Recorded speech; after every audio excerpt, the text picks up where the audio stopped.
పరమేశ్వరుడు ఈ ప్రపంచంలో ఎవరిని ఎందుకు సృష్టిస్తాడు అన్నదానికి ఏదో ఒక హేతు ఉంటుంది. ఎందుచేత అంటే ఆయన సృష్టి యందు అయోమయం ఉండదు. వికసనము అని సృష్టి యందు చాలా స్పష్టమైనటువంటి అవగాహనతో ఒక వ్యూహంతో ఈశ్వరుడు ఈ సృష్టి కార్యక్రమాన్ని నిర్వహణ చేస్తూ ఉంటాడు. అందుచేత ఈ ప్రపంచంలోకి వచ్చేటటువంటి ప్రతి జీవి కూడా ఏదో ఒక విషయం కోసమే వస్తూ ఉంటారు. ఆయా జీవుల యొక్క పూర్వజన్మలలో చేసినటువంటి పాపపుణ్యాల్ని దృష్టిలో పెట్టుకుని సుఖదుఖములుగా నిర్ణయం చేసి ఈ జన్మలో ఇలా అనుభవించవలసి ఉంటుంది అని ఈశ్వరుడు వాళ్ళని తీసుకొస్తాడు. అందుకే భగవాన్ రమణులు ఒకటికి 10 మాటలు ఒకటే మాట చెప్తూ ఉండేవారు. ఎవరు ఎన్ని చేసినా జరగవలసినది జరుగుతూ ఉంటుంది అంటుండేవారు. కారణం ఏమిటంటే అదే పరమాచార్య స్వామి వారు కూడా తరచుగా అంటూ ఉండేవారు. ఒక వ్యక్తి ఈ దుఃఖాన్ని ఈ జన్మలో ఇలా అనుభవించాలి అని ఈశ్వరుడు నిర్ణయం చేస్తే అది అలాగే జరుగుతుంది. కానీ ఏ వ్యక్తి జీవితానికి పరమార్థం లేకపోవడం అన్నది ఉండదు. కారణం ఏమి అంటే బుద్ధి అని ఒకటి ఇస్తాడు. ఆ బుద్ధిని సక్రమంగా వినియోగించుకున్న నాడు బాహ్యంలో అందరికీ అబ్బా ఎంత కష్టంతో కూడుకున్న జీవితమో అనిపించినటువంటి వ్యక్తి అద్భుతమైనటువంటి స్థితిని పొంది మళ్లీ పునరావృత్తిని పొందవలసిన అవసరం లేనటువంటి శాశ్వతమైన శివసాయుధ్య స్థితిని పొందడానికి కూడా అవకాశం ఏర్పడుతుంది. ఇది నిరూపణం చేసేటటువంటి ఒక అద్భుతమైనటువంటి వ్యక్తి యొక్క గాథ భగవాన్ రమణుల జీవితంతో ముడిపడింది. సూరి నాగమ్మ గారని ఆధునిక కాలంలో భగవాన్ రమణ మహర్షి యొక్క తత్వాన్ని తెలుసుకోవాలి అనుకున్న వాళ్ళందరూ కూడా తప్పకుండా చదివేటటువంటి గ్రంథాలు 2 ఉంటాయి. ఒకటి శ్రీ రమణలీల అని కృష్ణ భిక్షు అన్న ఆయన రచన చేశారు. చాలా అద్భుతమైనటువంటి గ్రంథం.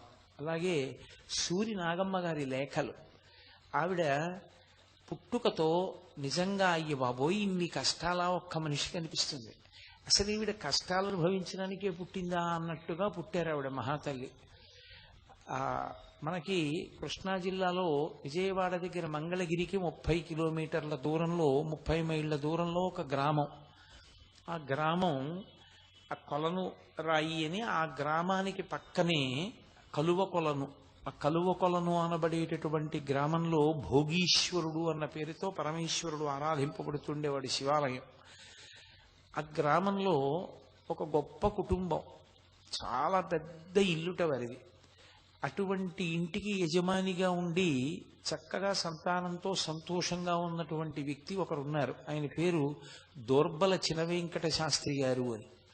వారికి పెద్ద కొడుకు పేరు వెంకట వ్యాఘ్ర నృసింహ శాస్త్రి. తర్వాత కుమార్తె, ఆమె పేరు కనకదుర్గ. ఆ తర్వాత మళ్ళీ ఇంకొక కొడుకు, ఆయన పేరు శేషాద్రి శాస్త్రి. ఆ తర్వాత ఇంకొక కొడుకు శోభనాద్రి శాస్త్రి. ఆ తర్వాత ఒక కూతురు, ఆమెకి నాగమ్మ అని పేరుంచారు. ఇంతమంది అన్నదమ్ములు, ఇంతమంది అన్నలు, అక్క, వాళ్ళకి చెల్లెలుగా పుట్టారు. ఈ చినవేంకట శాస్త్రి గారి యొక్క కుమార్తెగా పుట్టినటువంటి నాగమ్మ గారి యొక్క దురదృష్టం ఏంటంటే ఆమె 4వ ఏటనే తండ్రి గారు శరీరాన్ని విడిచిపెట్టేశారు. 10వ ఏడు వచ్చేటప్పటికి తల్లిగారు శరీరాన్ని విడిచిపెట్టేశారు. ఆవిడికి 11వ ఏడు కూడా రాకముందే ఏలూరు పట్టణంలో ఉండేటటువంటి సూరి రామావధాన్ల గారు అనబడేటటువంటి ఒకరి కుమారుడితోటి ఆమెకి వివాహం చేశారు. ఆమె ఇంకా ఆయనతో కలిసి సాంసారికమైన జీవనము ప్రారంభము చెయ్యకముందే భర్తగారు శరీరం విడిచిపెట్టేశారు. ఆవిడికి మిగల్చింది ఏమిటి అంటే ఆజన్మ బ్రహ్మచర్యం. ఆవిడ ఒక గదిలో పడుకుని ఉండేవారు. ఆవిడే రాసుకున్నారు, నా ఆశ్రమ జీవితము అని పుస్తకం రాశారు.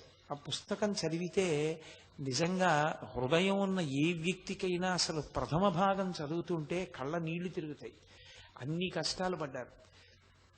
ఆవిడ ఒక గదిలోనే ఉండిపోయారు కొన్ని నెలలు, సంవత్సరాలు. ఆ గదిలోకి కనీసం సూర్యచంద్రుల యొక్క కిరణములు కూడా సోకేవి కావు. ఒక చింకి చాప మీద పడుకుని ఉండేవారు. ఆవిడకున్న పెద్ద ఆస్తి ఏమిటి అంటే ఏడుస్తుండడం. నిద్ర తెలివొస్తే ఏడవడం, ఏడిచి ఏడిచి అలసిపోతే నిద్రపోవడం. ఈ రెండిటికి మధ్యలో శరీరం అని ఒకటి ఉన్నది కాబట్టి రుచితో సంబంధం లేకుండా అన్నం తినడం అంతే. చిన్న పిల్ల ఎప్పటికి తెల్లవారిన జీవితం అలా ఏడుస్తూ ఉండేవారు. అక్కడ వరకు మీరు పరిశీలనం చేస్తే అసలు ఇలాగ ఎందుకు పుట్టిస్తాడరా పరమేశ్వరుడు అనిపిస్తుంది.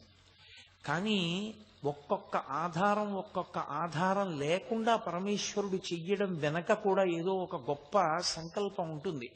భాగవతంలో శ్రీ మహావిష్ణువు వామనమూర్తితో మాట్లాడుతూ అంటారు, ఎవ్వని కరుణింప నిశ్చయించితి నేను వాని అఖిల విత్తంబెల్లనపహరింతు సంసార గురుమద స్తబ్దుడై ఎవ్వడు తెగడి లోకమునందు ధిక్కరించు వాడెల్లకాలంబు అఖిల యోనుల యందు పుట్టుచు చిట్టుట్టతిదకు విత్త వయో రూప విద్యా బలైశ్వర్య కర్మ గర్వముడిగి ఏకవిధమున విమలుడయ్యవ్వడుండు వాడు నా కొరకు రక్షింపవలయువాడు అంటారు. పుట్టి చనిపోయి చిట్ట చివరికి అసలు పుట్టుకతోనే అన్ని అనుబంధాలు తెగిపోతూ పుట్టేటటువంటి వాళ్ళని బాహ్యంలో చూసినప్పుడు వాళ్ళు దురదృష్టవంతులు అనిపిస్తుంది. ఈశ్వరుడు అన్నాడు, కాదు, నా అనుగ్రహాన్ని ప్రసరింప చేయడానికి నేను అలా చేయడం మొదలు పెడతాను అన్నాడు. ఎవ్వని కరుణింప నిశ్చయించితి వాని అఖిల విత్తంబునేన్ అపహరింతు. వాడి ఐశ్వర్యాన్ని, వాడికి నా అన్న వాళ్ళు లేకుండా చేయడం కూడా నేను ఇచ్చేటటువంటి మహద్భాగ్యమే అని గుర్తించెదరుగాక. ఎందుకంటే వాడు తరించడానికి ఏవి అడ్డొస్తాయో ఏవి వాడు ప్రయత్నపూర్వకంగా లోపల పరిశీలనం చేసుకుని పోగొట్టుకోవలసి ఉంటుందో వాటిని నేనే తీసేస్తాను. కాబట్టి సంసార గురుమద స్తబ్దుడై ఎవ్వడు తెగడి లోకము నన్ను ధిక్కరించు వాడెల్లకాలంబు అఖిలయోనుల యందు పుట్టుచు పిదప వాడలా పుట్టి చచ్చి సంసార చక్రంలో తిరిగి తుట్టతుదన విత్త వయోరూప విద్యా బలైశ్వర్య కర్మ జన్మ గర్వముడిగి ఏకవిధమున విమలుడై ఎవ్వడుండు వాడు నా కొరకు రక్షింపవలయువాడు అంటాడు.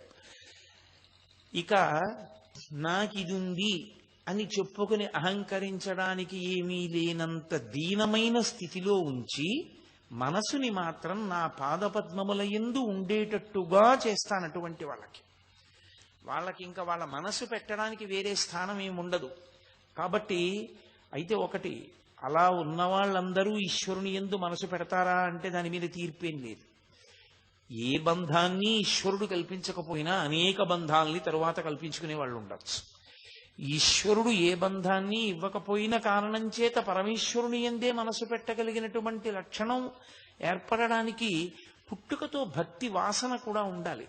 పుట్టుకతో భక్తి వాసన పరమేశ్వర కృపచేత వచ్చేదే తప్ప తనంత తానుగా అలా ఏదో వచ్చేటటువంటిది కాదు. అది గత జన్మలలో ఉండేటటువంటి సాధనా బలం చేత, సంస్కార బలం చేత పుట్టుకతో అంత గొప్ప భక్తి ఏర్పడుతుంది. లేకపోతే